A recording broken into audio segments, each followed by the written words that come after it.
From the Library of Congress in Washington, D.C.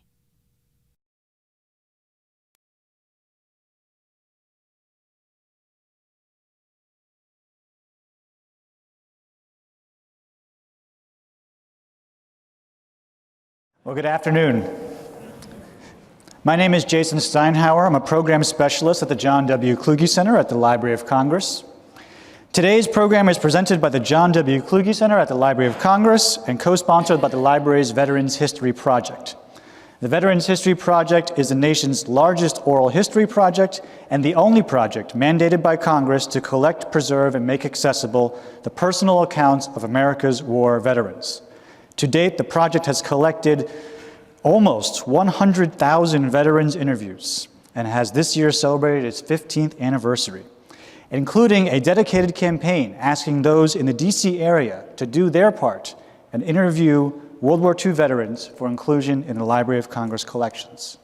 For more information on the Veterans History Project, including how you can conduct an interview with a veteran in your own life, please visit their website, loc.gov/vets, or please grab a brochure on the way out of your room today.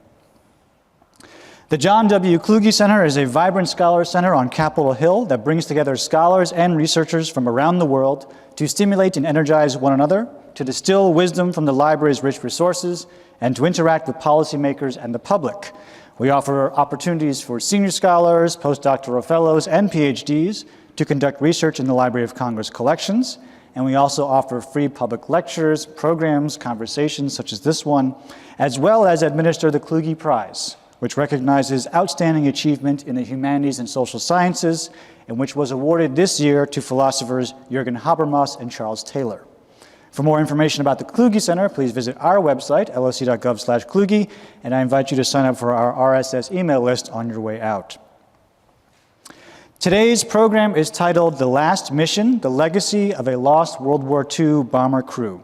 It features author and journalist Gregg Jones, now completing his tenure as a Black Mountain Institute Kluge Fellow at the Kluge Center. This is a unique fellowship that allows an experienced and talented writer to spend a fall semester at the Library of Congress and a spring semester at the Black Mountain Institute at the University of Nevada, Las Vegas, to work on an ambitious writing project. And Gregg's project is ambitious indeed, as he has spent a quarter of a century reconstructing the lives and times of 10 airmen aboard the B-24 Liberator, Jerks Natural, which disappeared over Austria on October 1st, 1943. As we'll hear, Gregg has a personal connection to this story, and he has traced the lives of the fallen servicemen, situated them within a larger story of air combat deaths in Europe, and has reflected on his own personal journeys to the village in southern Austria where the men disappeared. This is the research we will hear about today, and which will inform his forthcoming book on the subject. Gregg Jones has been a foreign correspondent and investigative journalist for more than 30 years. He is the author of Honor in the Dust, an editor's choice of the New York Times Sunday Book Review, Last Stand at Quezon, which received the Marine Corps Heritage Foundation's General Wallace M. Green Jr. Award for Distinguished Nonfiction, and Red Revolution, which was a finalist for the Pulitzer Prize. He has been a staff writer at the Los Angeles Times, Dallas Morning News, and the Atlanta Journal-Constitution, and he has covered the Philippines for the Washington Post and the Guardian as a freelance foreign correspondent. He reported from Pakistan following 9/11. He has also traveled widely in Afghanistan, covering the fall of the Taliban, the search for Osama bin Laden at Tora Bora, and the beginning of the ongoing U.S. war. He is currently the Black Mountain Fellow at the Kluge Center, working on his fourth nonfiction book about the multi-generational legacy of a lost World War II bomber crew. We've decided to structure today's program as a conversation, and so I will start us off with the first question, and Gregg will take it from there. So, welcome, sir. Thanks, Jason. This story has a very personal connection for you. And so maybe let's start at the beginning and talk about what that personal connection is and how you came to be aware of this episode with these 10 men. Right. Thanks very much, Jason. But before I answer, there are several people that I want to thank. I want to thank the Kluge Center. I want to thank the Veterans History Project, Bob Patrick and Megan Harris. They do great work and in preserving the stories of our nation's veterans. And Megan's been very helpful in my research as well, so thanks very much. Also, the Kluge Center has been my home for the last 3+ months, and this is really an extraordinary place. And as Jason noted, I come from the journalism side of the world, and that tends to be a shabbier side of the street. So being able to walk in this magnificent building every day for the last 3 months has been a sublime pleasure. And it's been made an even greater pleasure by the environment that has been created here at the Kluge Center. I want to thank Robert Gallucci, Mary Lou Rieker. The staff really, top to bottom, has just made this a marvelous place to do good work. Also want to thank Katie Rose Turlick, Kluge Center intern, who's been an invaluable partner and an important piece of my research on ambiguous loss and frozen grief. And I want to thank the scholars, the fellows with whom I've shared this space the last few months. A really amazing, warm, inspiring, intimidatingly smart, but incredibly generous group of people, and I'll never forget you all. One quick correction, as much as I wish that my book, Red Revolution, had been a finalist for the Pulitzer Prize, it was my journalism work that was a finalist, but I'll certainly take that. Jason, the question is, and I'm going to try to, I have some images that I want to share, and this may not be entirely seamless, but I think these are worth sharing. So, the question is the personal connection and how this has been woven into my life. I grew up with looking at this image, this photograph that you see there. My mother kept a small and much less crisp print of this on her bedroom dresser when I was growing up. And my earliest memory of this was probably I was 12 or 13. And I remember looking at it and asking her about it. My mother didn't have a lot of facts about this photograph. That she did know that her brother's in this photograph. He's the man at the lower left-hand corner.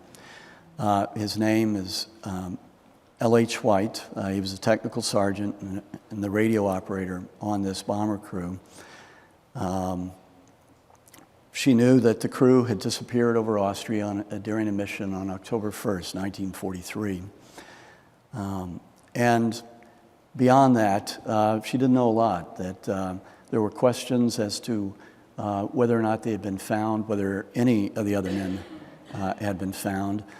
But there was one other twist to it, that there was a survivor, and my mother didn't know much about him. But that had obviously begged the question of how was there one survivor and how was it the other men were not found or did not come back. So that photograph was really an entry point for me. I was already very interested in history and curious, reading a lot of history. And that really brought World War II alive for me, but also there was this saga that was obviously tinged with sadness and mystery. The other episode that really started me on this journey was about when I was 15 years old. My mother had mentioned that she had a box of my uncle's personal effects, and this box had been left to my grandfather, a man by the name of Floyd White, so the father of L.H. And when he passed away in 1967, he had left that box to my mother. And I took that box, found it in the back of my mother's closet, took it out to my room, and I remember it was a winter's night, and I sat on the floor with this box. And I took each item out, piece by piece. There was a leather flight suit, cap, jacket, pants, boots, and gloves. There was a camera, binoculars, a radio repair manual, a sheaf of official correspondence, so letters that the War Department and the Army Air Forces had written to my grandfather, to LH's father. And there was a cigar box inside that larger box, and inside that were several letters, and they were the final letters that my uncle, LH, had written home to his father. And there were letters that my grandfather had written to LH. And those letters, each had been stamped, returned to sender, missing in action. And they had been returned and had never been opened. And so I opened those letters and read them, and there was nothing especially profound. That my grandfather was not an educated man. Sort of prosaic descriptions of he was a small farmer and a livestock trader. So talking about the fall harvest and what was going on with my mother and her next oldest sister. They were the two youngest children still at home. And then the final letter that he wrote, that at that point he had received the missing in action telegram, which arrived about a month after the crew disappeared. And the anguish, he was trying to be upbeat, but at the same time there was this anguish and despair and concern that it just had a remarkable effect. And I just really, I think, was gripped with this saga at that point. And even as a 15-year-old, it was an experience that I'll never forget and started me on this journey. Mm-hmm. And then you actually wrote, as a high school senior, you wrote a novella about this mission. So. Right. When I was a 10th grader, I did a history fair project on the crew, and the crew had flown. These men were assigned to a B-24 Liberator group, and it was part of the 8th Air Force. It was the 93rd Bomb Group, which was part of the 2nd Air Division, which was within the 8th Air Force. But the B-24 Liberators were sort of the utility players of the 8th Air Force. And so they were based in England, but they were sent down to North Africa on temporary duty assignments on 3 occasions in 1942 and 43.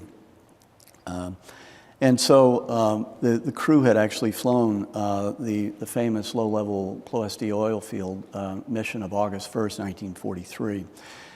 They were flying from air bases around Benghazi, Libya, in the desert. And I actually have, this would have been what it looked like for the crews. They literally were flying in at smokestack level on this raid, and it was an extraordinary casualty rate. 177 aircraft took off from North Africa, and about a third of them didn't return. So I did this project that featured the crew and told the story of the Ploiesti Raid. And then 2 years later, as a senior in high school, I wrote a fictionalized account of what had happened, or what I imagined had happened to the crew. So that was really my first attempt to try to start understanding and telling the story. And so then that led to a larger investigation, and how did that sort of unfold? I had become a journalist, and my love of history is what led me into journalism.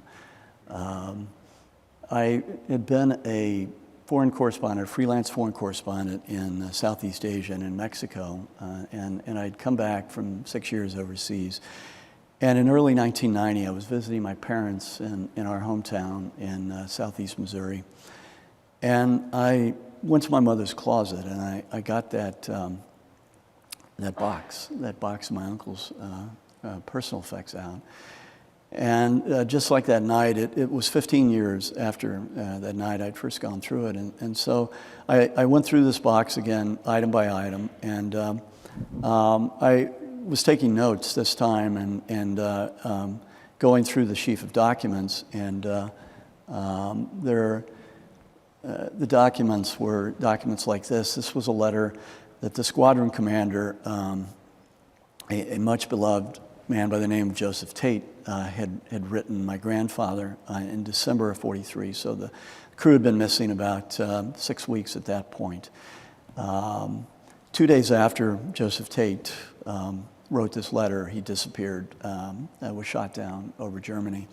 Maybe I can read the first sentence just so people can't see. It says, "You have been notified that your son is missing in action on October 1st, 1943. I am sorry to say that other than this, we have received no further official information.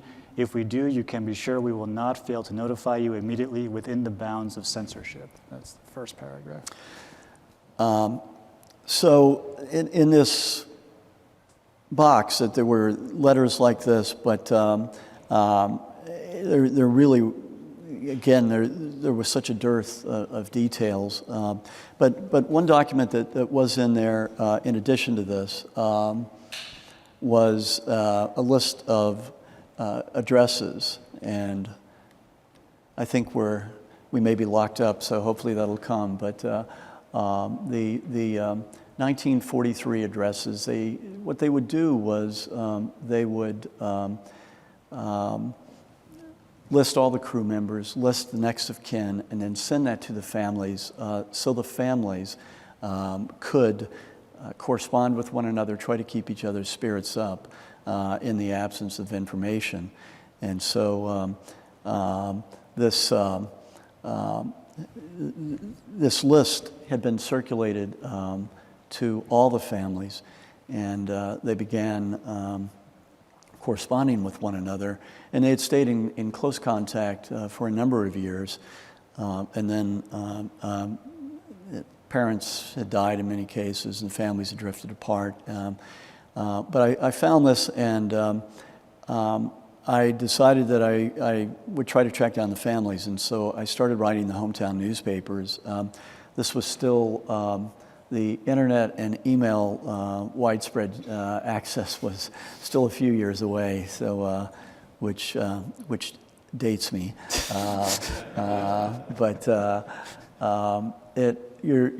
best way to find somebody really was to write the hometown newspaper, and so I wrote query letters to the editor and explained why I was looking for them, described this crew that went down over Austria on October 1st, 1943, and I'm looking for the airmen from this hometown. So I wrote all the hometown newspapers. There was the top turret gunner and flight engineer was from Los Angeles, but I noticed his name was Armenian, so I figured it would be really hard to find somebody by writing the newspaper in Los Angeles. So I wrote Armenian Orthodox Church publications, and started filing Freedom of Information Act requests with the Pentagon, with the National Personnel Records Center. And I also started writing newspapers in Austria. At the same time, I joined a group of veterans as an associate member. I joined the 2nd Air Division Association, and got the membership list and started sending out hundreds of letters to men who had flown with the 93rd Bomb Group, the 44th, and the 389th were the three groups that were flying on these missions on the temporary duty in North Africa. And so all these letters started to arrive, and So you actually heard from people. You got letters back. Absolutely. Within days, I started hearing from the first family members, and just rapidly and exponentially, my knowledge of who these men were and their time in combat was really greatly enhanced.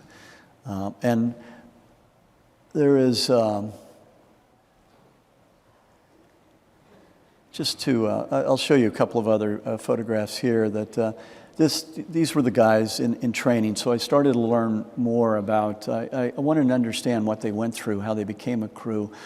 And so Jason, I started going to the National Archives, and this was in the days when the World War II records were still downtown and at Suitland, Maryland. And before that magnificent College Park facility was open.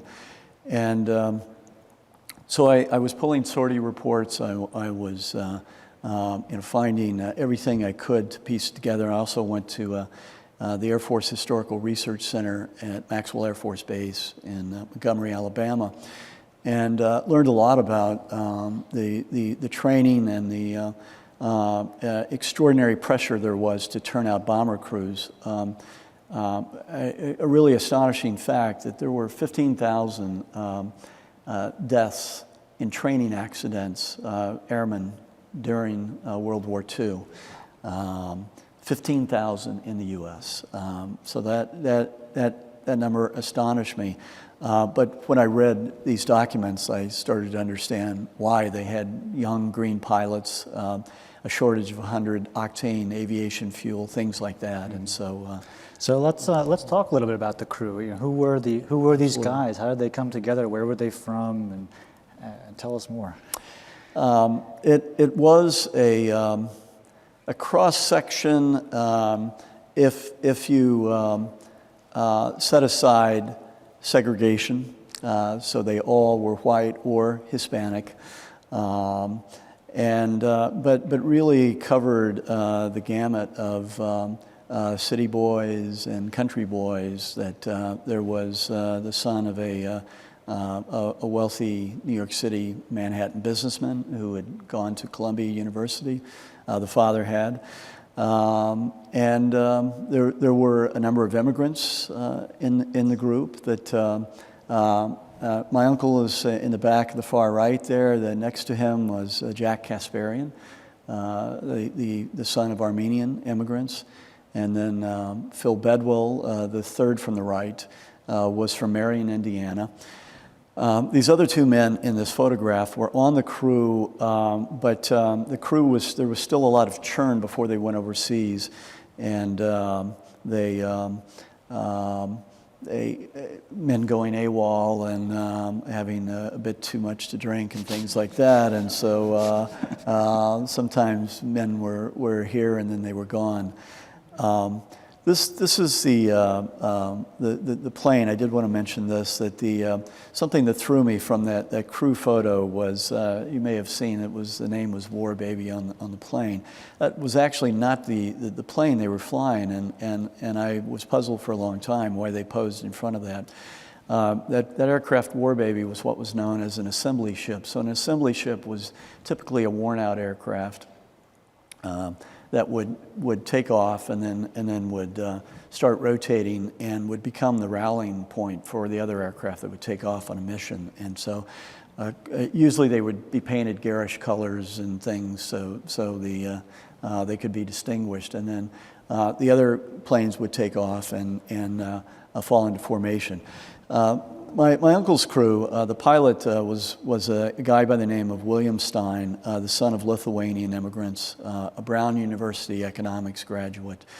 I'll point him out when I shift over to the crew photo, but just to tell you a little something about this aircraft. They inherited a storied aircraft called Jerks Natural. And this is a beautiful photograph of Jerks Natural taken in England. The name is distinctive, and I'm sure you're scratching your head as to how it got this odd-sounding name. The jerk was a nickname for the pilot, and this was a reference to a soda jerk, which soda shops were popular at the time, and to dispense the carbonated water, you had this lever that you would jerk and create carbonated drinks, and shakes and things like that. And so John L. Jerstad was the pilot who at first piloted this aircraft, and John Jerstad's nickname was the Jerk. The tail number was 23711, so 41-23711. And in dice games, which were popular with men in the service, the 711 was a very fortuitous role. It was a natural, and so hence Jerk's Natural. And this was the aircraft. My uncle's crew was the part of the first wave of replacement crews that had gone to England in May of '43. And so the plane had already seen a lot of action by that time. And just one quick anecdote, I guess, or side fact. You mentioned when we talked last week that, was it Treadwell maybe? One of the guys was quite a character, sort of clowning around a little bit. Yeah, let me try to find those photographs. Phil Bedwell was, was a... bear with me while Phil Bedwell is in these photographs, and he was this marvelous character. He was flaming red hair. He was from Indiana. He wore his flight cap. He would turn the bill up, and he painted Hoosier on the cap. And he was just that proverbial life of the party. He loved to play drums. He had a sister. His sister, and I have to mention her, Barbara, who is still alive, around 90 years of age. And Barbara has been just an extraordinary partner with me in this. Was, if not the first, one of the first people to get in touch. And they had this magnificent collection of photographs that Barbara and Phil's mother. Their mother and father, Grant and Ava Bedwell, in this sort of corn-fed Indiana small city of Marion. And Ava was known by the nickname of Mub, and she doted on Phil, who again was this mischievous but just very thoughtful and sensitive and sweet guy, but always doing wacky things, as you can see here. And but they had all these photographs and a lot of letters and things that just greatly aided me in my search. So let's talk a little bit about the context within which this is all happening, which is an important part of your project. It's 1943. There's some discussion about what the strategy for the air campaign should be in Europe. There's questions of daylight bombings and the risks associated with that, European strategies versus American strategies. How does that all factor in, and can you give us some of the context? Absolutely, and this is something I want to scroll back here to.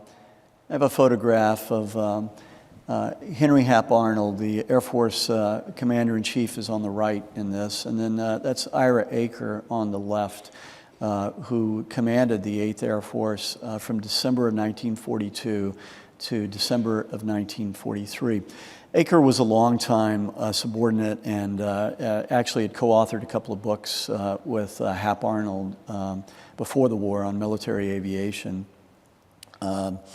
The World War II for the Army Air Forces was seen as this huge opportunity to finally prove that they were worthy of being an independent service, a service that could escape the tyranny, as they saw it, of the Navy and the Army, which always gave them short shrift in the budgeting times.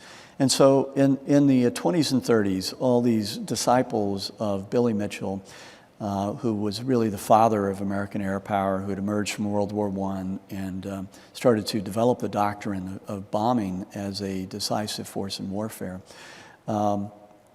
This doctrine of daylight precision bombing emerged in the 30s. And Arnold became a proponent of it, Aker and several other of their associates, and they were collectively known, the men who had really drafted this, the Bomber Mafia. And so they wanted to prove that daylight bombing would work.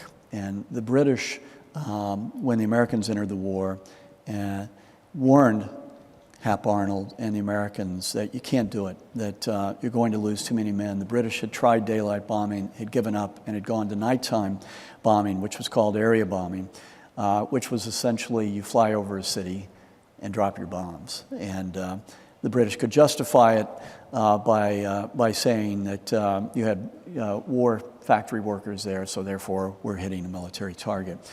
In theory, the daylight precision bombing would be more accurate and would be more humane.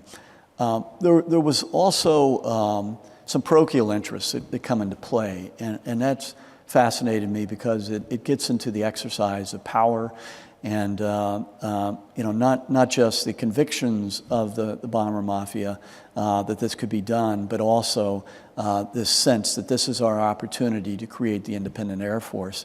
And so Arnold was determined to keep pushing deeper raids into Europe in 1943, into Germany, even though they didn't have really the critical mass in terms of numbers of bombers that were needed at that time. And one of the great failings was they had not developed long-range fighter escorts that could escort the bombers into Germany, that Arnold and the bomber mafia, they had a saying, the bomber will always get through. They were convinced that massed bombers with, at that point, 10 machine guns on each aircraft could fend off any German fighters. Well, the Germans, as any good military force would, changed tactics and started bringing down large numbers of bombers. But Arnold kept insisting, kept pressuring Acre, you need to field more missions, larger missions, keep pushing them deeper into Germany. And this ultimately led to a lot of deaths.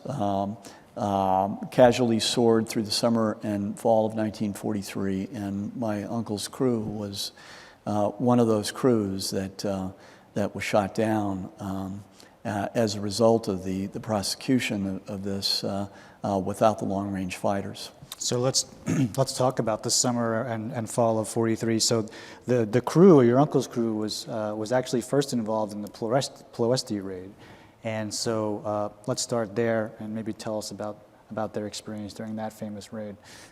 The Ploiesti Raid, as I'd mentioned before, it was an extraordinary thing. It was a terrifying event because the aircraft flew in at nearly zero altitude.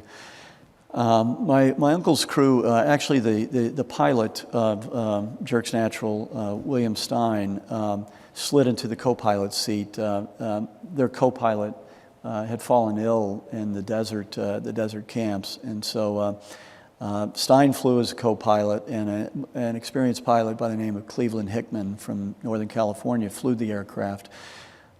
They flew in over the target with the other aircraft of the 93rd Bomb Group, and in fact their small group of aircraft was led by a gentleman by the name of Ramsey Potts. Ramsey Potts was a long-time, after the war, Washington, D.C. lawyer, and very, very prominent man, and an accomplished pilot and an accomplished college athlete before the war. My uncle's crew actually survived this raid, but they were shot up over the target. They were losing fuel. They had two engines damaged. And they weren't going to make it back to the base in Benghazi in the desert of North Africa.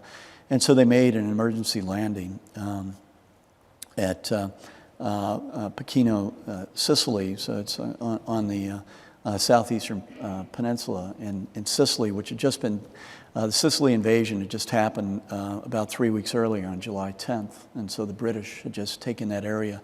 So they landed at an airstrip that British Spitfire unit had taken over. And you can imagine they'd been in the plane for 10 or 12 hours. They had seen planes with men that they knew blowing up around them, men jumping out of planes at low altitude on fire.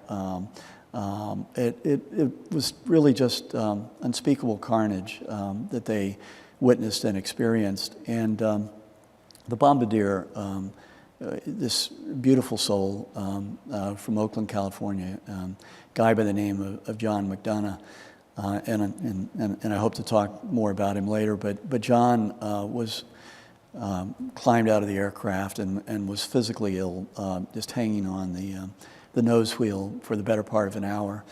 And I know this because of one of the crew members that was on that raid with the crew. He left the crew shortly afterward, and two other men also left the crew. That they were so traumatized by it that they took themselves off flying status. But this one eyewitness that described this to me continued on flying status, but it was just something that it's really hard to imagine, what it was like and how traumatic that would have been.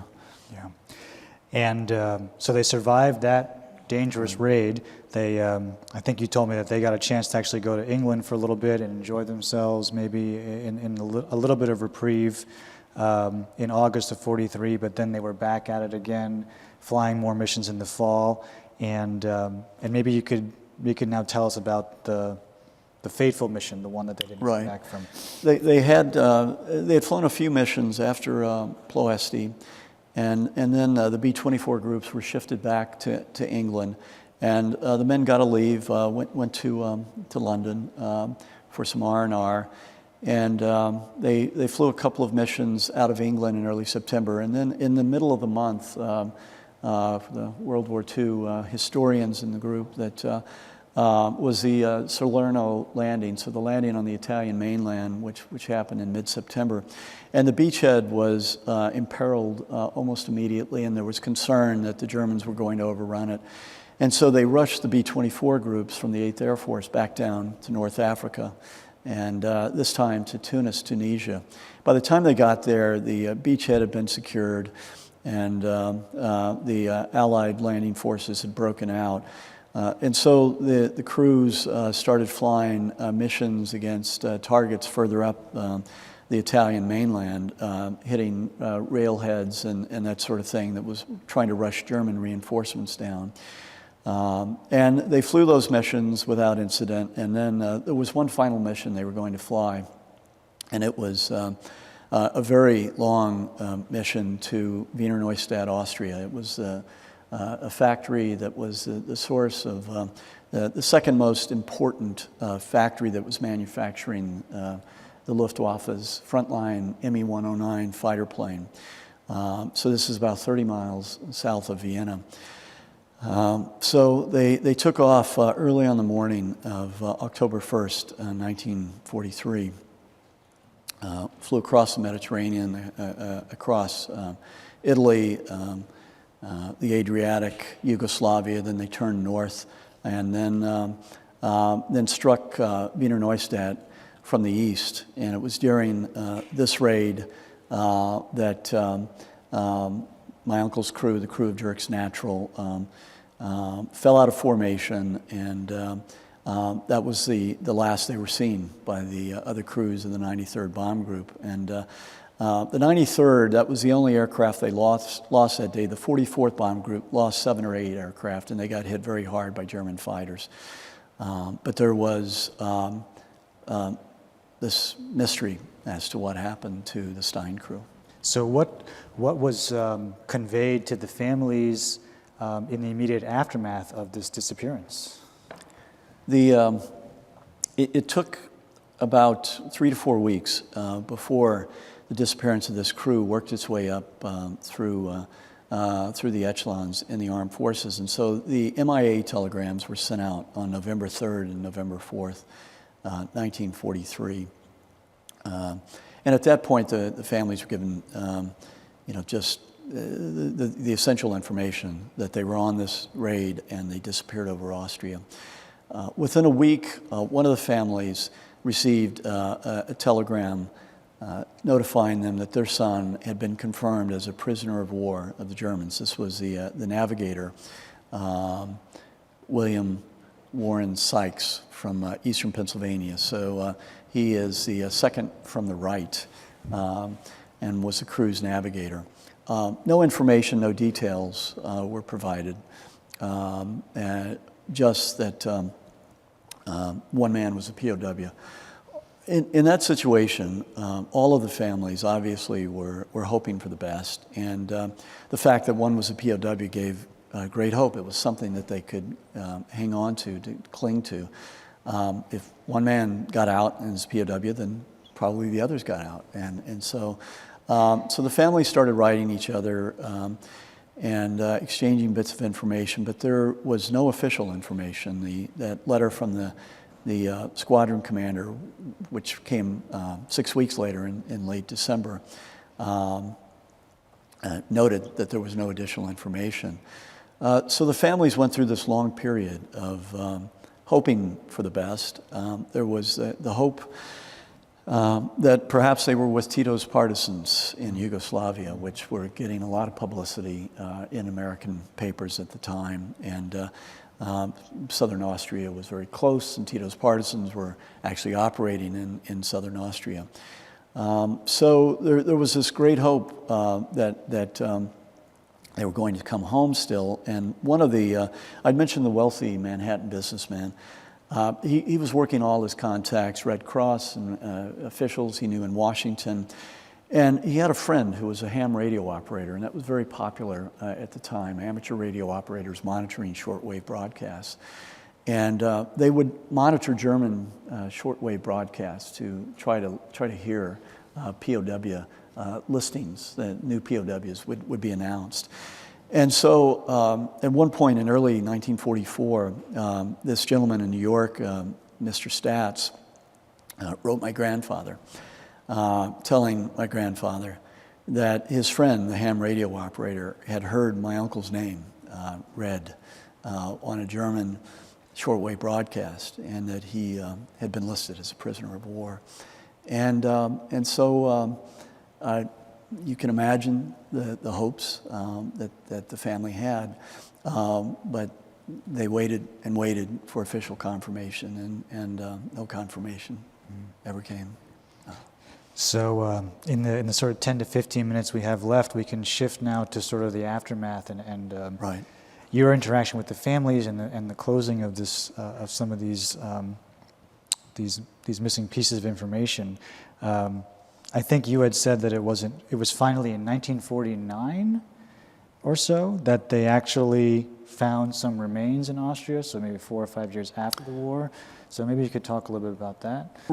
Right, absolutely. And this was, more information came out. This was 1945, so the survivor came home. He was held at Stalag Luft 3, the famous POW camp where the Great Escape happened in the spring of '44. And he wrote this statement in November of 1945, and the family members had all called, written, some had even gone to his house to try to get additional information. And there was never much he had to say about it other than the fact that they had lost a couple engines, had fallen out of formation, and had been ambushed by 3 German fighters. And he had parachuted out, and later in the day, when he was on the ground, that some Austrian farmers had showed him watches and rings that he recognized as those of his crewmates. But that was all the information that he had. And so the families were writing the War Department, were writing the Army Air Forces, asking. The men were declared presumptively killed in action a year and a day after they were missing. That was the law at the time. So presumptive KIA finding in '44. But there was no information, and so the families essentially disregarded that. And then finally, in 1949, the families were notified that an unidentified set of remains that had been exhumed in Austria had been identified as those of your son and 8 comrades. There was no detail, no explanation, no really explanation as to how that finding was made, where the remains had been recovered and that sort of thing. And so it was extraordinary how little information was given to the families. And then they received a telegram a few weeks later saying, there's going to be a funeral on March 13th, 1950 at Jefferson Barracks National Cemetery in St. Louis. And so the families showed up at Jefferson Barracks. And this photograph shows this was actually the first load of remains that were coming back from Europe in 1947. And so there was this great effort around to find all these isolated graves around the world and identify them and then bring home the remains. So this was going on from 47 until you had all these group identifications that were really the final ones, and that was the case with this missing air crew. This is what the family saw when they showed up at Jefferson Barracks National Cemetery on March 13th, 1950. There was one coffin, no explanation, one coffin, and that was a terrible shock to the families that they were puzzled, they were, some were angry, and almost to a person they were convinced that the men had not really been found, that the government had just done this to get them off their backs or to close the books on this case of this missing crew. And so a funeral which should have been something that gave really the culmination of this suspended grieving process for the families didn't do that at all. That it raised more questions in the minds of the families, and it was just a terribly painful capstone to this ordeal that had gone on for 7 years at that point. Mm-hmm. So let's talk a little bit about the families. What's become of these families since 1950, and how have you interacted with them, interviewed them, spoken with them as part of your research to piece this all together? When I started hearing from the families, it was an extraordinary thing to, first of all, to reestablish that contact that had existed 50 years earlier, and then had been severed, and it was I was immediately struck, and I really was very interested in seeing that all the families had gone through something very similar, and the process, what happens to families of the missing, and a scholar, a researcher by the name of Pauline Boss in the 1970s started looking at the cases of MIAs and sort of the unique process and the suspended grieving process that families of the missing go through. And she came up with the term ambiguous loss and frozen grief. And that described perfectly what I found, what I learned about my mother and her siblings, and these other families as well.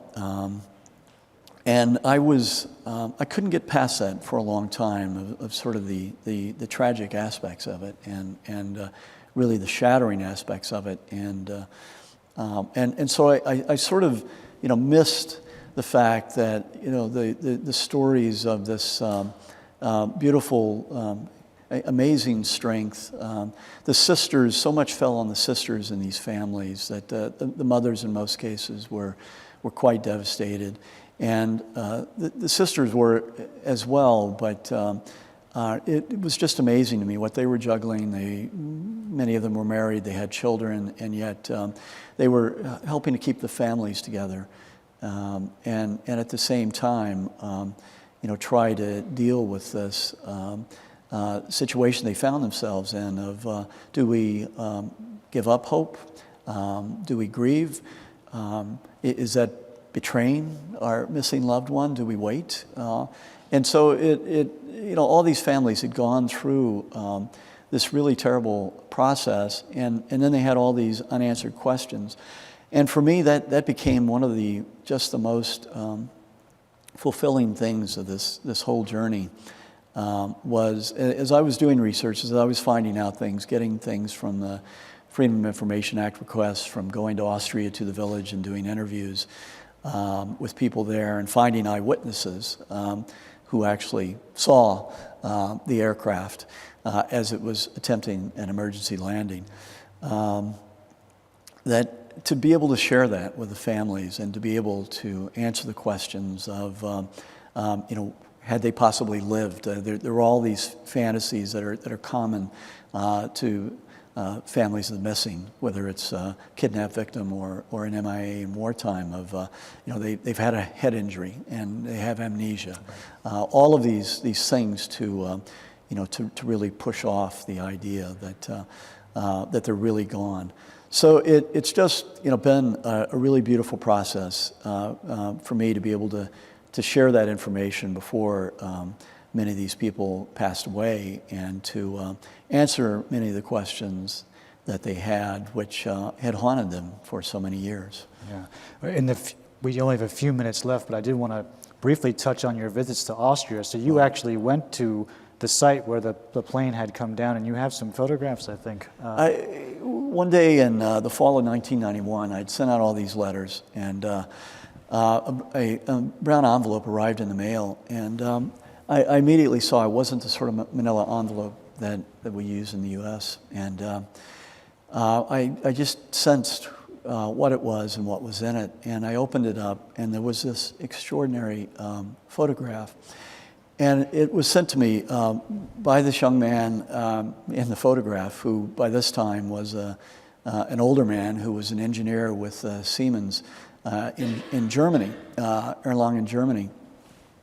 His father had been the police chief in a town about 10 miles away. And this was a huge event when this aircraft had come down in their midst, had attempted this landing, and had crashed during the landing. And so his father had brought him over. People were coming from miles around. And with the last roll of film that his father had in the war, he took this photograph of the wreckage of this aircraft. And it was one of so many powerful experiences I've had, but to actually hold that photograph in my hands, and then to visit that spot and to go to that place was amazing, and to talk to a young man who was nearly struck by the plane when it was coming in, and it was painful as well because they came so close. They had gotten the plane back under control, and were flying low over. This is the Alps peaks in the Alpine foothills are about 2,500 feet. But it was an extraordinary feat of piloting to get an aircraft that had lost two engines on the same side under control, get it leveled off after going into a spin. And I interviewed a number of B-24 pilots who described how difficult that would be. And they nearly made it, which was heartbreaking thing. But the people in the village were amazingly helpful, and I forged beautiful relationships there. And in 1996, by that time I'd found all but one of the families, and we were corresponding, and we collectively came together to put up a memorial at the crash site. And so this was the ceremony in 1996, and this is the memorial. And the lady on the right is Barbara Bedwell Elsroth, who is the sister of Phil Bedwell, who again has just been such an extraordinary partner with me in this journey. And it's a beautiful spot. I've been there. I've hiked the hills. I've walked the terrain all over, and it's just an incredibly powerful experience. I do want to allow any audience members to ask a question, and before we do that, though, you've been working on this now. You've been thinking about it and working on it almost your entire life. Where is it now? What is the Library of Congress enabling you to do in terms of its resources and research? What holes are you filling in now that you didn't have yet already accumulated or pieced together? I'm sad to say that I'm getting in my car and driving away from here tomorrow. So it's been an amazing experience. That it's allowed me to add depth and historical context and really a greater understanding of so many facets. My uncle's life, from learning about what it was like to be a cotton farmer, a small, poor cotton farmer in the early 1930s, and learning more about the historical context in Austria and sort of the tortured soul, conflicted soul of that country, and also the chance to go through Henry Arnold's papers, his personal papers, and which I've spent my final days here doing, which is fascinating, of sort of understanding the exercise of power in these life and death decisions, which incidentally did not affect Henry Hap Arnold very much. It's jarring to see sort of the way that a senior commander can sort of separate themselves from the loss of men like that. So I can't say enough about, again, how just being able to think about this on a daily basis and to immerse myself in so many different aspects of it has enriched it in ways that I can't begin to explain. Well, with that, we have time for a couple of questions from the audience. So if anyone has any questions for Gregg about the project or about the men, about his work, we'd be happy to take them, and I believe we have a microphone. Hi. Did you find out any more information about the surviving crew member who parachuted and why others didn't? I know the B-24's very cramped quarters, hard to get on a parachute. When things go down, why didn't other people jump? Were other bodies spewed around that maybe they were attempting right as they were landing? So just questions like, were you able to contact him and get more information from him? I found him in the final years of his life. He was in the early stages of Parkinson's, but I was writing him through his wife, and the answers that were coming back were spot on, and so it was remarkable. I mean, clearly, these things he knew. You remember the pilot was Brown University graduate and things like that. So I did not get any more information than that statement that he wrote in 1945 about what happened. The way he explained it, and the navigator and bombardier sat in the nose of the B-24. So he got his parachute on, dropped through the nose wheel hatch, so that actually was probably the easiest place on a B-24 to get out. The pilot did not press the bailout gong. So the pilot was the commander of the aircraft. He did not give the order to bail out. So there's that. The other men, I think, because the order had not been given, the explanation of the survivor was that the plane went into a spin, and the implication was they couldn't get out. As my reporting on the ground determined that, in fact, they had tried to land at another spot. I have a police report from that other area where they tried to land, and then circle back and tried to land in the meadow where the crash occurred. And so they were flying under control at that point, but without a navigator. Did that have an impact? That's a question I've always had, and I'll never know. You said the man who jumped.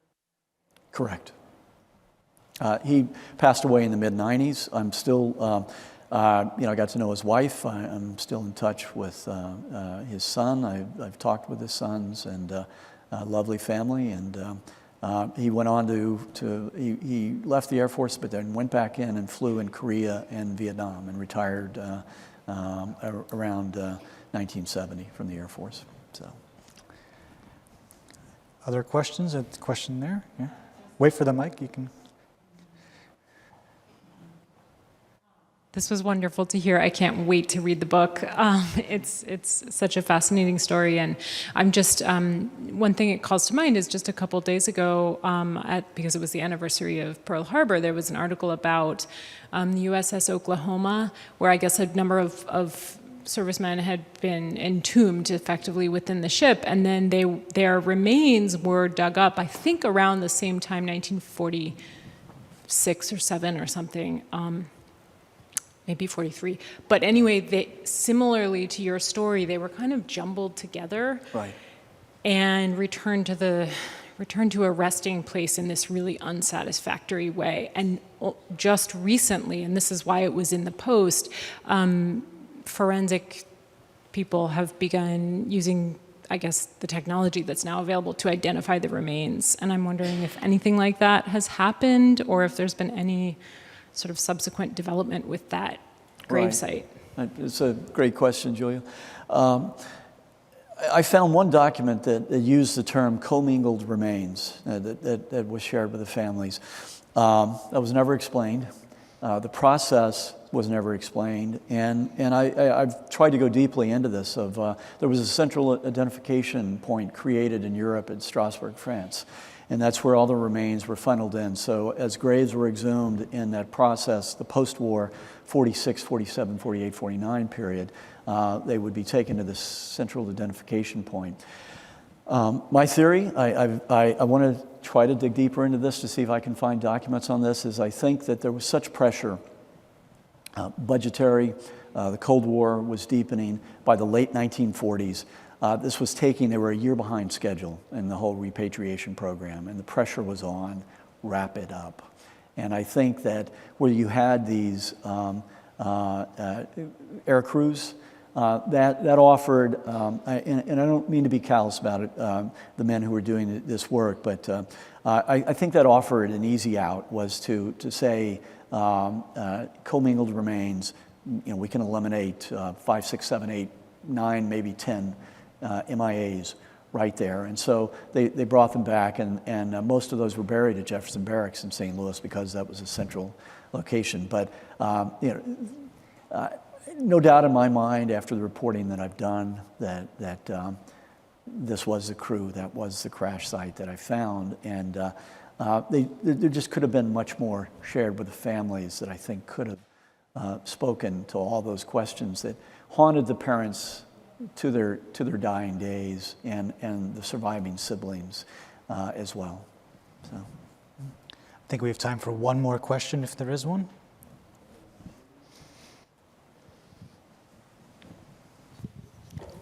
Thank you for that and for the research. You mentioned the number of deaths during the training, and you didn't focus very much on the stats, on the likelihood of returning from daytime bombing runs. I imagine that those stats would be pretty depressing.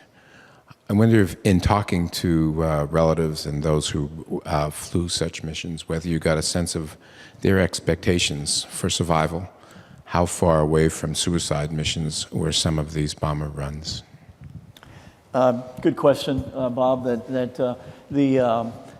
In 43, the casualty rates were high and rising. Henry Arnold, Hap Arnold, during the fall of 43, when there started to be some pushback on these casualty rates, that he actually made a comment to reporters that we're prepared to take up to 25% casualty rates. That did not exactly fly very well with Ira Aker, in fact, who was really a very obedient commander and didn't challenge Hap Arnold very often. Actually wrote Arnold and said, "This is not helpful for you to say that." In reading the letters, and I have hundreds of letters from from all of the families and all the men. They tried to be very upbeat with the families, that they were very cognizant that the families were following the things that were in the papers, that following. Right after the Ploiesti Raid, Phil Bedwell sent a telegram to his family saying, "Just wanted to let you know I'm well." He couldn't say why, but he assumed that they were following the papers, they saw B-24 Liberators, and that they knew. But they couldn't, because of censorship, the letters would be censored if they talked about military things. You couldn't really get that sense of the men, but certainly there was a despondency, and you know, in that fall period of fall of '43, the chances of coming back were simply not very good. The tour was 25 missions then. I talked to some men when I was interviewing airmen who said, I never doubted I'd come back, and but others were just very fatalistic about it and said, you know, I just got into the plane and whatever happened happened. So. And if I may, and I vividly remember a World War II veteran I interviewed years ago who told me, he was in the Army Air Forces, and he told me his commanding officer told he and 2 other guys to step out of the line. And he said, look to the right of you, look to the left of you, and 2 out of 3 of you are not coming back. So we are running out of time, but the title of the talk is the legacy of this World War II bomber crew. And so maybe as a concluding thought, your reflections on what the legacy of these men is. And I want to try to flash to this photograph, if I can quickly do that, of this was a bombardier, John McDonough, who was this, again, this beautiful soul. He wanted, he was a writer, he had attended Cal Berkeley, such tremendous promise, and young death is one of the saddest things, and wartime, that's something that's always gripped me about this. But I think I ultimately came to see the inspiring story of the resilience of the human spirit, the strength of the family members that were left behind. Not all of them. Some of them were damaged and never really recovered. But the ways that they have honored and to this day continue to try to honor the memory of these men.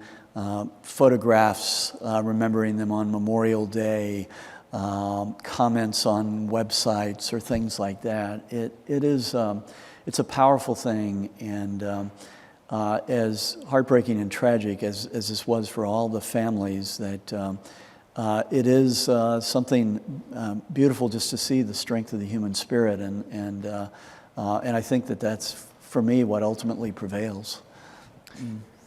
Well, I think on that we'll have to stop it there. Please join me in thanking Gregg Jones.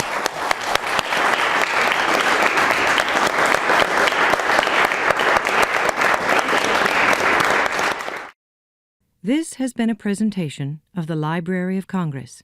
Visit us at loc.gov.